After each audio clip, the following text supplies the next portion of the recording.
Hi, I'm Milton Chang of Bonsai Heirloom. I am old guy, retired.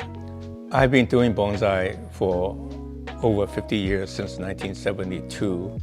I think the main benefit is a very relaxing experience. It's almost like meditation when you tend to your tree, and it's bring nature home.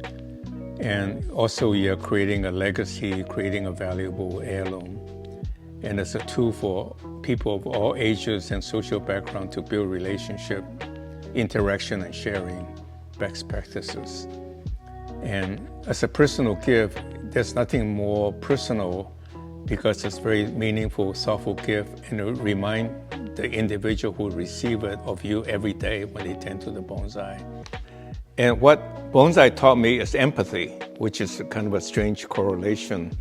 The point is, if you put yourself in the shoes of other people, in this case, you put your shoes in the tree, in the sense of think what the tree would like, then all of a sudden you really take good care of it and you will not mistreat it.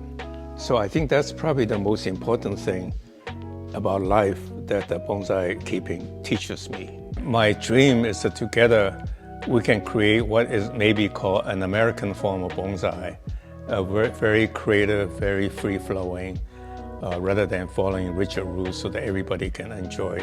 So join this Bonsai Heirloom community and we share best practices so we all can improve.